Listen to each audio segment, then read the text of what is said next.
Exceeding Expectations, episode 37. Welcome to the podcast where we give you ideas on how you can give your customers better experiences so they will stay with you longer and you'll get better testimonials and more referrals as well. This week's episode is with Suzie Parkus. At the end of last week, I told you it was going to be Adrian Shepherd, and that was the plan. But plans don't always come to fruition, do they? Especially when there's technical hitches. And there was a little technical issue with the episode featuring Adrian, but we will get that rectified. And I think we may have that episode next week. So this week is Suzie Parkus. Suzie lives in North London, and she is an expert in many different fields, but certainly in connecting people, whether that be in business or also in romance, and she's an expert in PR as well. So we're going to hear a lot more about all the different things that Suzie does. If you do enjoy this podcast, why not leave a review for us on iTunes or on Stitcher? And let us know anything about the show that you like, dislike, guests you'd like to hear. You can join the Facebook group, the Exceeding Expectations group on Facebook. Pop some questions in there and we'll get back to you. So enjoy this week's episode with Suzie Parkus.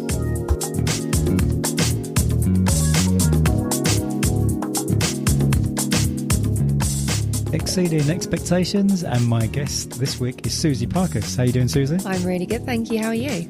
Very well. We're sitting in this lovely hotel in Laura Ashley Hotel. We are, yes.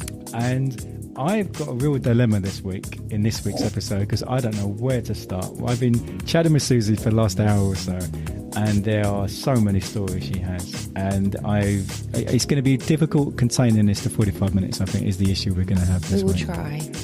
So where do we start? So Suzie, tell for the listeners who aren't familiar with you, can you try to encapsulate in a couple of paragraphs maybe what it is you do and something about you?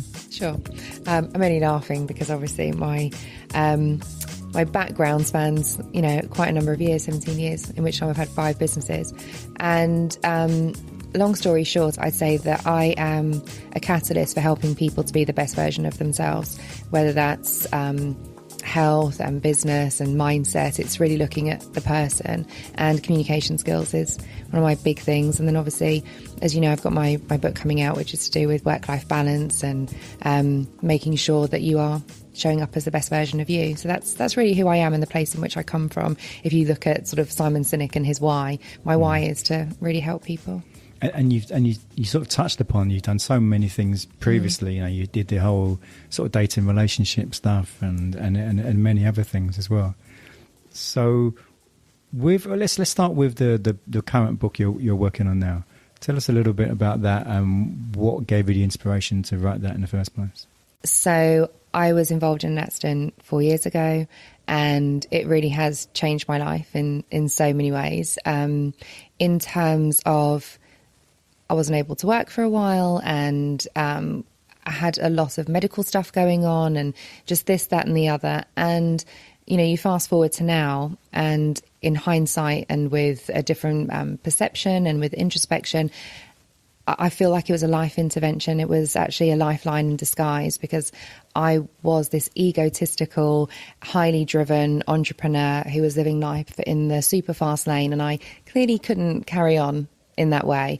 And I see that the accident came along to change a lot of things for me in terms of how I was showing up in life, the business that I was having, and how I was operating as a human being. And as a result of working on myself and working through a lot of things and challenges that came up in the last 4 years, I feel I've become the best version of myself. And my book talks about the effects of trauma and physical, emotional and spiritual dis-ease, the effects of stress and what it can do to you, looking at the signs before the big one comes and hits you in the face like mine did, and just really about living your best life and start today, and don't wait for a massive something or another to happen in your life for you to think, something needs to change. And so if everything goes to plan, when do you think the book may be out? Well, it depends if we go the publishing route or not, but somewhere between now and the next 9 months, I'd say. So it really feels like giving birth to a baby right now. Okay.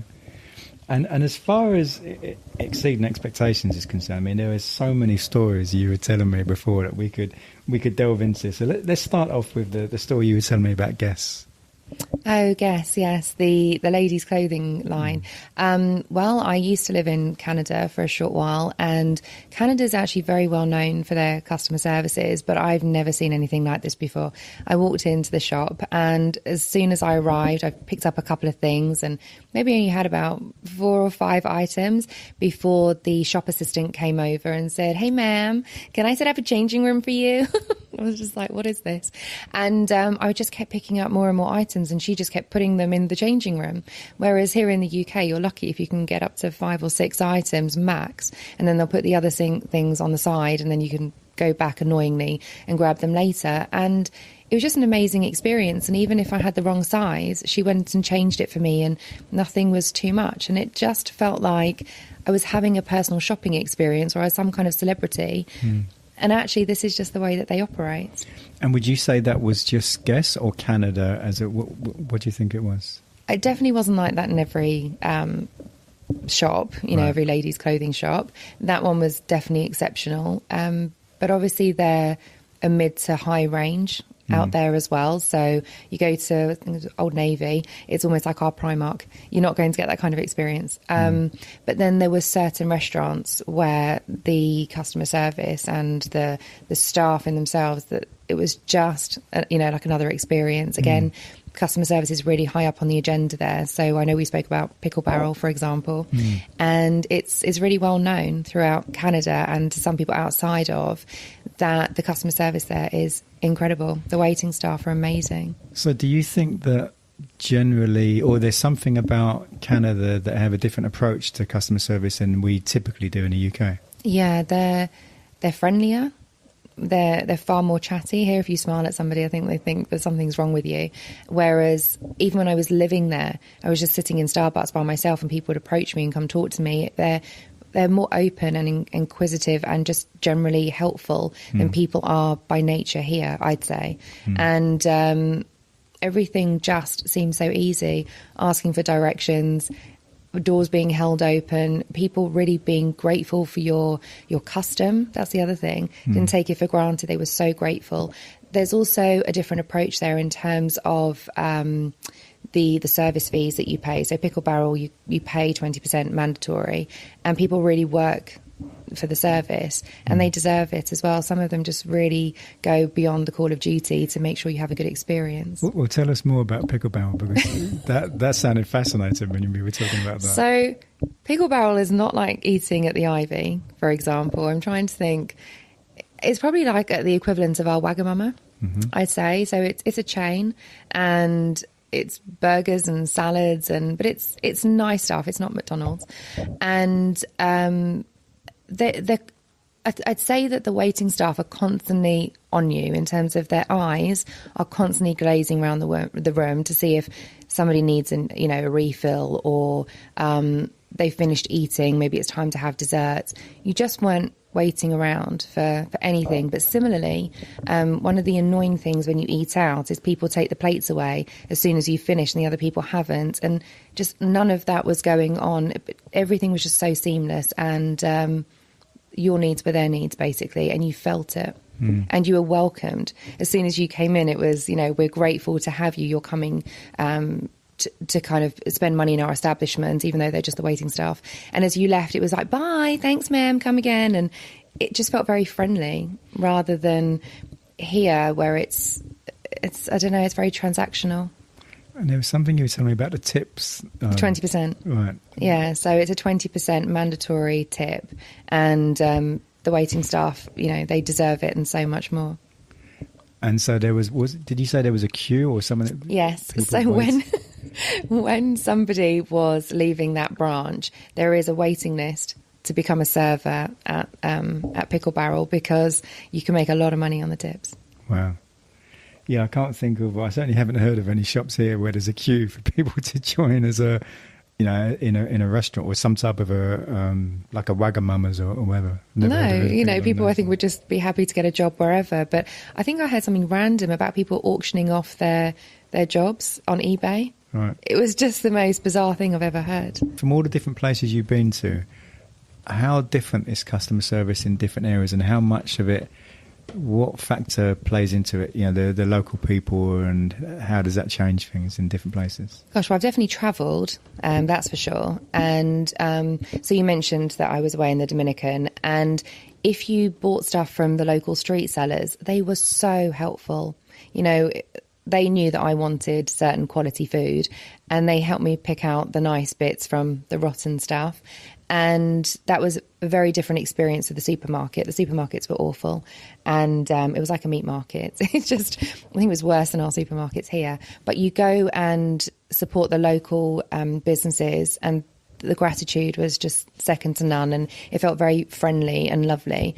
I'm trying to think, when I was in Valencia and I was staying at the Melia Hotel, the staff there were incredible. We actually chose the wrong location, actually. We were meant to be downtown. We ended up being at the conference centre. And the manageress, she basically said, this is how to get to certain attractions, and this is what I recommend. And she recommended restaurants, and they bent over backwards for us to have a really good experience. And Canada, I honestly can't speak highly enough. The customer service there is just phenomenal. And the gratitude for the custom is something that I've never forgotten. And so with I think you identify, or you're quite observant when it comes to customer service, it sounds like, from what you've been saying. And so in your job, in the coaching that you do, have you tried to, what would you say you do differently maybe as a coach in the way you treat your customers? Well, I can tell you that I buy my clients gifts. Okay. Not because I'm bribing them, but one lady in particular, as an example, she'd done so well. We were actually working through her business stuff, and we ended up incorporating some personal development things in, because she had some limiting beliefs and some mindset stuff. And for her to really get to the next level with her business, we had to deal with that stuff. And I custom ordered her a mug and a book for her journal. And it was just stuff for her as a reminder, but to keep going with the journey. And actually, I ended up getting a present from her as well. It was never planned. And so that was really beautiful, to get stuff as a gift. And I'm trying to think. I mean, I just have my own style. So there are some coaches who will just give you that hour or whatever the designated time is. And I give you my time, but then I give you more time, because in the background, I'm writing up your notes. I'm sending you things. One of my clients at the moment, she wants some speaking gigs. And as I'm out doing my business, I identify opportunities for her, and I sometimes promote her, or I just send her links for things to consider. So I'm constantly making sure that my client is evolving. And if there's something I can bring to the table outside of those sessions, my job is to help excel my clients. That's what they're paying for. Well, I've noticed also on social media, one of the things that you do is you're often, there'll be some sort of opportunity you've identified, and you'll say, there's anyone, or you talk about how you've connected a couple of different people. You seem to be doing things like that on a frequent basis. I love connecting people. I think it's the natural born matchmaker in me, probably why I did so well at the matchmaking. So I do recruit for the media. So the journalists come to me because of having been in the media myself and done a good job for them. They run their own stories and sometimes can't find the person for the story they want to run. So they know I have a big network.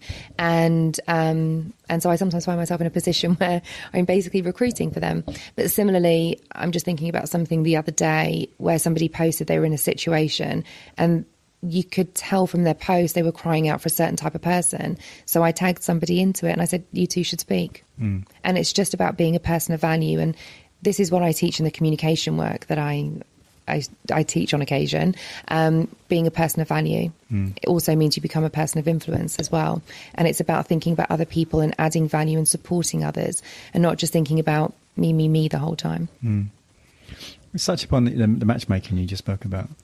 What was it you were doing in that whole matchmaking and relationship and so on? So it started with singles events. Okay. People asked me for dating coaching. So it moved into dating coaching. I'd coached myself from heartbroken to heart open anyway. And it wasn't actually a service I was offering. It was something that people wanted. And then people said to me, do you matchmake? And again, it wasn't something I was looking to offer, but I've always connected people in business and romance anyway, because I just see opportunities for people, as you mentioned. And these people that I was serving were professionals who are cash rich, time poor. And they said, I don't have time to go on all these dates to find somebody, but could you do the gatekeeping for me? And so the matchmaking service was born. And so I imagine from what I know of the dating scene, that, and a lot of people are just using apps such as Tinder and so on. So a service like that is just offers so much more than you get from one of these apps. There's matchmaking and there's matchmaking. So you have some matchmakers who have a list and they'll only matchmake you against that list. And it's, tough luck if the person you want isn't on there. How I operated was as a headhunter. So you're my client and we together agree on what would be good for you and what works for you. And it can't be this whole big shopping list either. And then, as you've seen me do on social media, I go to my network and my network's network and I say, I'm looking specifically for who do you know? Wow. And that's how I did it. And I grew my network from 0 to over 30,000 in 18 months. Wow. So I managed to find 30,000 singles in 18 months. Cool. So there's a lot of happy couples now because of you. Yes, and babies and marriages and all sorts. I've definitely earned my place in heaven. Fantastic. So let's going back to some of the stories we were talking about before. One of the ones I really liked was Eddie, your mechanic. Yeah. Tell us about Eddie. So Eddie's been my mechanic probably since I was in my teens. So it was a long time ago. And he's just a very kind Greek guy who has set up on his own, and he's pretty much self-taught, and he's just got the roughest garage you've ever seen. It's, not la-di-da like a main street garage, but it's him, it's his nature. It started off with him, coming to my house and servicing my car at my house and doing whatever, setting up his premises, and he still comes and collects the car and takes it back. That's when I was living locally. Now he's over an hour away, which is quite an important point to mention because I still see him, even though he's an hour away, because of the trust that's been built up over the years. When he works on my car, whether it's an MOT or a service, or perhaps I've just got a niggle that I'm worried about, I feel that he always looks for the best option and he's completely honest. If he can just, tighten some nuts and bolts, then that's it. And he may or may not even charge me because it's taken 5 minutes, and he won't charge me to diagnose what's going on either. But then if something needs doing, he'll be completely honest and say, look, you need a car part that's of the manufacturing, the car that I've got at the time, or we can go to, the marketplace like Euro Car Parts and get something from there. And he just gives me all my options. And I feel that he considers my back pocket always, whereas a main street dealer, it's very expensive, it's always their parts, and I've even had experiences where they don't know what they're doing, and he's a problem solver. So he's a real example for, and I'm guessing you've also referred him to many people. Loads, yeah. So because of he goes the extra mile to give an amazing service, so therefore he's got so much more business from people. Like he's too busy. Right. In fact, you try and see him for something that doesn't need to be booked in, like a service or an MOT, and you'll be really lucky to see him within 2 weeks. And you're a hairdresser that you've been using since you were a kid. I know. That amazed me, since you were 7 years old. Yeah, on and off since I was 7. And same, she started being across the other side of the park to me, so maybe like a 10-minute walk, and now she's over an hour away as well, because obviously we all move and move on. And put it this way, she went away one summer and she said to me, it's fine, go and see another hairdresser. And I did, and it was a disaster, and I won't ever do that again. So I make sure that whenever I see her, which is infrequently but frequently enough, I work around her holidays. I travel the hour to go see her, and it's just such a welcoming experience. In fact, she does it from home now anyway, but the kettle is on, and so when I arrive straight away, the tea's made, and just everything is lined up for me, and she does that for every single client. It's all about you, and you just feel like you're important. And she builds a relationship with you. Obviously, I've known her for like quite a number of years now, but she is building a relationship with you. And it's not just sit in my chair and let me get my scissors out. And she does that for everyone that she works with. Yeah, I've been there when she's got other clients, and it's just like one extended family. Right. and I trust her. I mean, there are times where I'm literally just not even paying attention. I'm playing on my phone and she does her thing and then she's like, we're done now. And I'm like, oh, great. You know, because she knows me. She's taken the time to get to know what works for me and what I like and how I like to be treated as well. Mm. And your story of House of Fraser with your mum, that was a very nice story. Yeah, so I bought something from House of Fraser and I bought it with vouchers and cash. And obviously we can do a refund within 30 days. But I'd done some weird thing across 2 receipts and anyway, I needed to take some stuff back. I kept one and needed to take some stuff back. And I actually couldn't get up within the time frame before the policy ran out for me to do a refund. So I asked my mum if she'd go and do it. And I called up ahead of time to make sure that was okay. And then they told me there was going to be a problem with the refund because I'd used, different methods to pay for it. So then I went and found the woman who was head of the department and explained the situation. I said, look, your colleague has said I can't do a refund, but this is the situation. And she said, basically, send your mum up, bring the receipts, bring the goods, and it's fine. I'll sort it out as long as she asks for me. So my mum asks for her, the refund gets done, no problem at all, because she's obviously head of the department, and then takes my mum off to the coffee shop and makes sure that she's nice and comfortable with a coffee for her troubles for coming in and doing the refund. Well, so it just shows the level of customer service that some places will offer. But it's the care. We talked about the pickle barrel before, and for me, the thread so far, it's all about caring about the custom. And making sure that your customers come back, because you're only as good as your last experience with somebody. Nutritionist. This is such a different episode from normally because you've just given me so many stories. So tell me about the nutritionist. My new nutritionist. Yeah. So my nutritionist was recommended to me. Recommendations are always far better than picking up somebody cold, and I trust her. She's just an expert in her field. And sometimes I've said to her, I've got a problem with something, or, can we think outside the box? And she's made recommendations to other professionals, but also it's a known fact, I believe, that in the field that we're in, we get discounts when we're recommending things. So in her case, it's supplements. So she gets a consultant's discount, which she then passes on to me because she's not interested in making extra money. I mean, she charges enough as it is, but she's worth it. But she's not interested in making money on top, just like Eddie, my mechanic. It's such an honest service, and I get to have a saving as well. Do you do a lot of networking? Yes. What would you say, as far as mindset and attitude is concerned with networking? What has your experience been, and how should maybe people go about networking in a better way? God, this is an episode in itself. So I'll give you some top tips. Don't go throwing around your business cards, and don't go collecting everyone's business cards if you've got no intention of calling them, because I think when somebody gives you a card, they think they're going to hear from you, and vice versa. A tip that somebody gave me a long time ago is don't deface somebody's business card. So if you go and write on it and you're writing some notes, it's great because it means you're making a mental note, but you should ask first.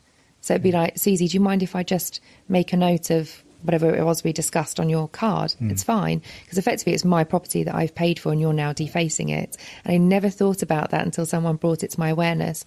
The other thing is, don't present with a sale, because people go to network with a view to getting business, which is fine. That's kind of why you're there. You're not going to find a lover or whatever. But it's about being a value first. It's about understanding somebody and building rapport. And again, it comes back to the communication skills that I teach. But it's about understanding somebody, because we might not be a good fit. And you shouldn't work with somebody if your values are not aligned. I found that to be something quite powerful in terms of me enlisting the services of others, but also taking on clients. If our values are misaligned, it's the most horrendous relationship. And as far as communication is concerned, where do you think people go wrong with networking with the communication? They're all mouth and no ears. And you can also offend people by being in their personal space. It's actually quite a big thing, but we do have this whole personal space thing. If you think back to Dirty Dancing, and I don't know if you remember, if anybody that's listening remembers the scene where it was, this is my space and this is yours, as Patrick Swayze and Baby are doing their thing. And even when I was a personal trainer, you still have to be mindful of like touching people and getting too close and being in such proximity that you can feel the heat of someone's breath, or you can feel them spitting on you. It's not nice. And it's just being mindful and aware of how you're presenting yourself and showing up. But also, when sometimes it seems that the attitude some people have when they go to some sort of networking events is purely about what can I get from this rather than what I can do for other people there.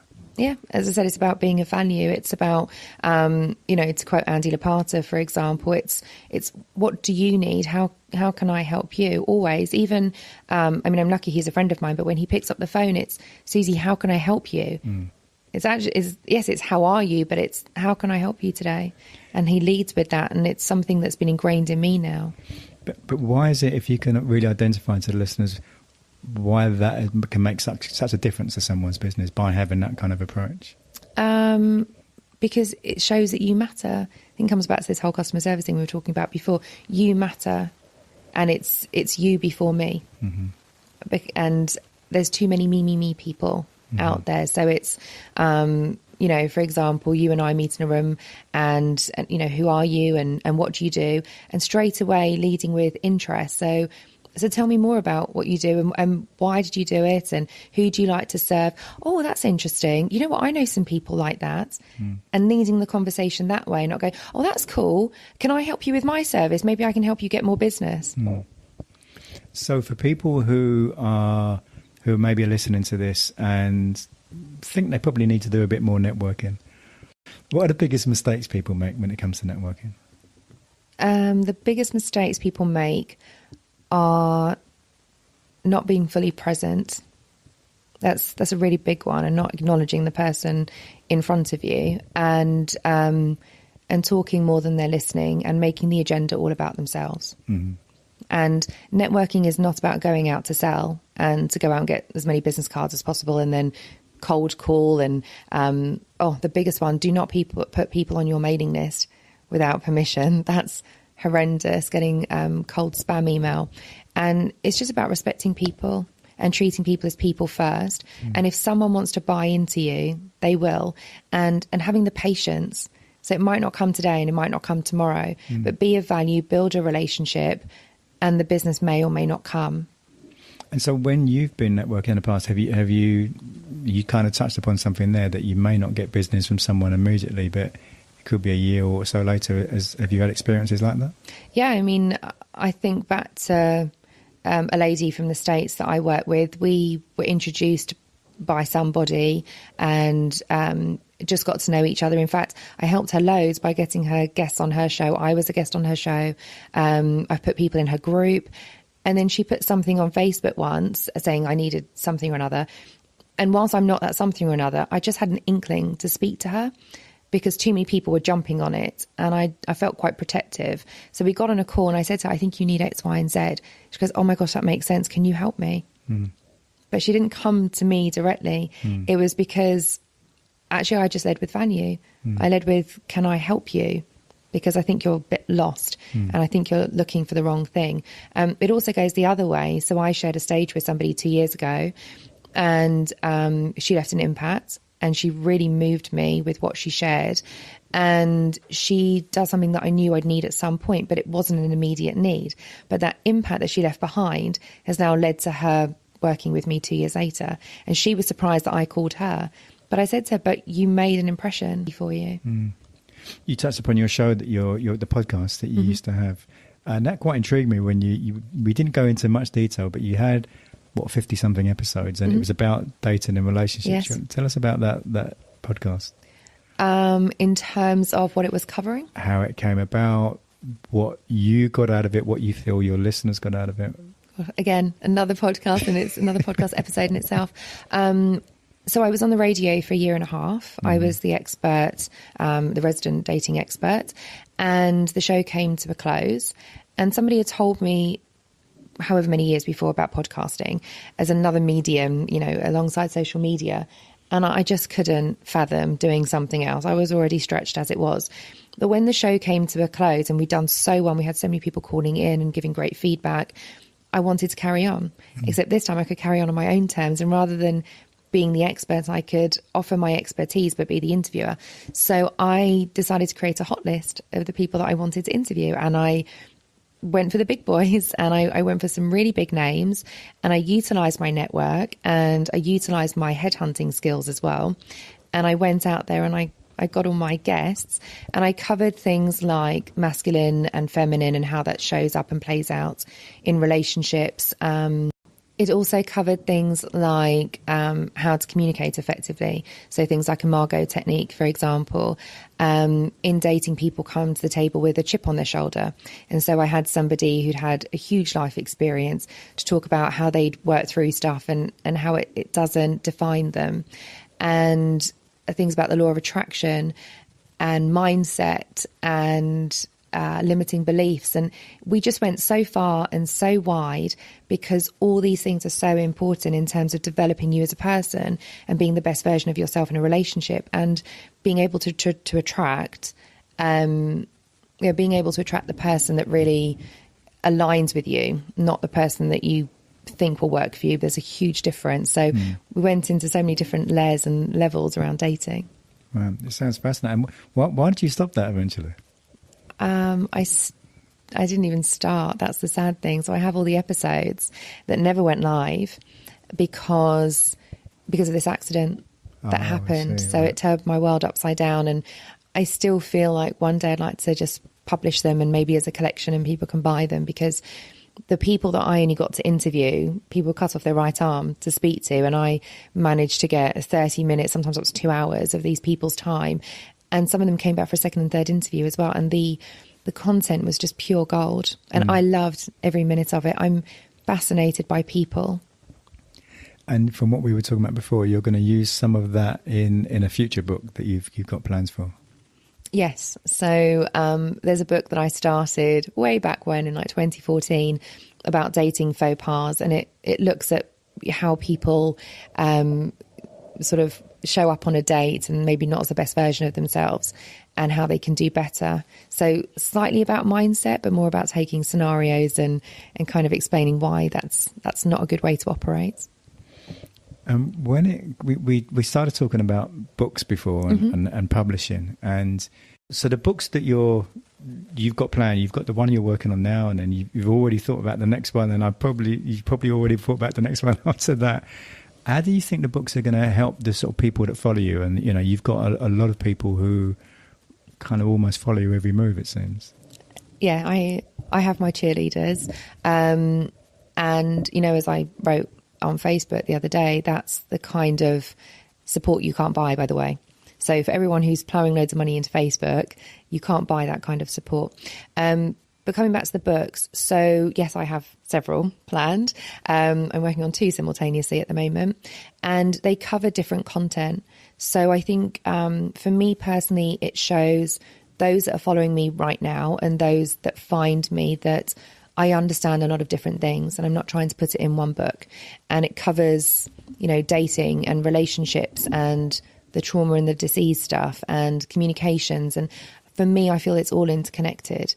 So wherever somebody meets me in my journey, so it could be book 2, book 10, please God I get to 10, they will find their way in, and then it will help them to sidestep and leapfrog across to maybe a different book or into a product or into a service or coming to a talk or working with me one-to-one.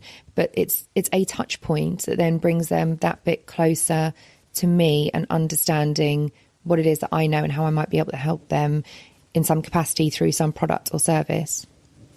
And because you also mentioned before, because there's so many things that you've done, and so I think you said you've got some courses as well. What courses is it you've got on offer at the moment? So I've got the 4 steps to dating success. Okay. So that's effectively my one-to-one dating coaching in a course that you can take yourself through. So what would people get from something like that? You would understand how you're showing up as a person. Mm-hmm. You would understand why your past relationships haven't worked, and what it is that you need to do and become in order to attract that which you want. And there are exercises to really hone in on who and what would work for you specifically. And it moves away from an episode of Weird Science where you tap in, I don't know, blonde, blue eyes, 5 foot, whatever. But really looking at the stuff that matters. So the values of somebody, their drivers, looking at your own. Also, Oh, there is just so much, but really we need to understand where we're at right now, how we're showing up, how other people perceive us, then looking at what it is that we're looking to attract, and then seeing the mismatch between the two. And the course takes you through all of that, as well as where to look to find your perfect person. Although there's no such thing as perfect, it's subjective. So that's the course. Do you have a So we have the DIY publicity course, because I've done all my own publicity. So I've been featured in the national, local and international press, and people want to do the same. So there is a course that walks you through everything that I did. It's my blueprint as to how I built the rapport, and I got people asking me to be featured and be re-featured. So and how you can have the same. And there's going to be more courses coming out around the personal development stuff. So understanding how you can up-level your life and just become the happiest, healthiest and most fulfilled version of you, which is the journey that I've been on the last 4 years. And I'm sure that there's going to be more. We've got a communications one coming out as well. So how you can be a person of value in every situation where you get to communicate. So that's what I have going on at the moment. And I'm sure as time goes on, there'll be more. Let's go back to some of the stories you do talk Sure. about before. And there was one, Five Guys. Yes. So I was at a marketing event last week, and all the big brands were there. And I happened to catch Five Guys speaking on a panel. And the woman said something that really is so intuitive and so common sense. But when I heard it, I was like, yes. You know, she basically said when somebody is complimenting you, they want some feedback and acknowledgement. But equally, when someone is making a complaint, they're looking for compensation, and that you need to acknowledge when somebody has interacted with you. And there is a time frame to it as well. And it's really important to really respect people who have interacted with you as the brand, or, you know, you as a big boy brand, and to make people feel like they matter. It all, you know, is the same kind of theme here, that people matter, and it's up to you to make them feel that they do as well. Because a lot of people listening to this have got a very small business, and they may be thinking, yeah, but I don't, you know, if they're, I don't know, a florist, or they're doing something which is, they feel, oh, how do I, someone complains to me, how do I make that right? How would they implement that? So you mentioned the florist. So what if somebody orders flowers and it needs to be there on a certain day because it's a birthday or an anniversary, and for some reason the order gets mixed up or messed up or whatever, and it arrives a day late? The person that's ordered it looks like a complete fool. The person who was meant to be receiving it feels like they've been forgotten about, and it's all down to the responsibility of the florist.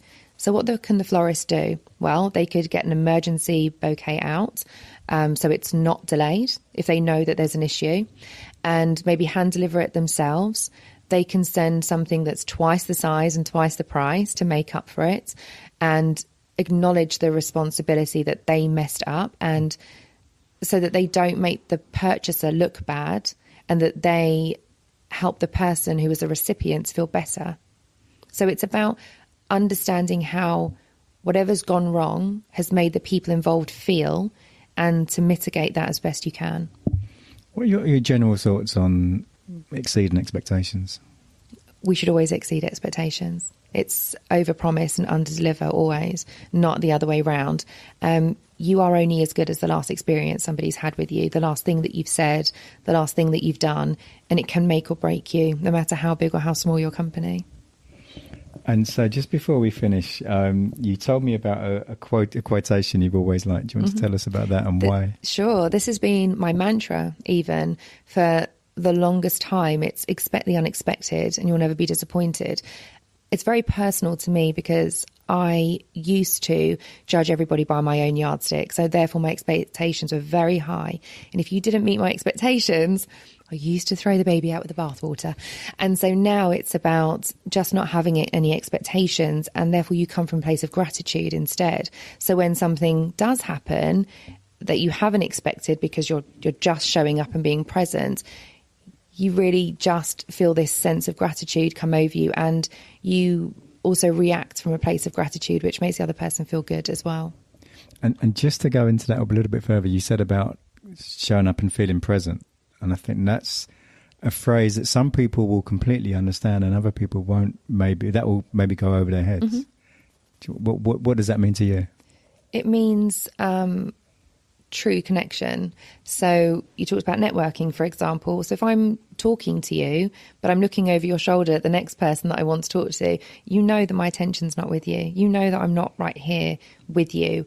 When you're talking to somebody, you can see their cogs turning because they're already having a conversation with themselves about what they want to bring up next, but they're not listening to you. When somebody's talking and you're butting in, you're not listening. You're in your own head about what can I say? It's about you, it's not about the other person. Presence is being right here, right now, and so focused. And the monkey mind and the overactive brain and the mouth that wants to speak is quiet. And you're just really making that person feel valued. Suzie, if people want to find out more about you, where would they go to? The best place would be SuzieParkus.com, which is SuzieParkus.com, and that's also my social media handle at Suzie Parkus. Well, it's been a pleasure speaking with you. It's been amazing. Good luck for the future. Thank you so much.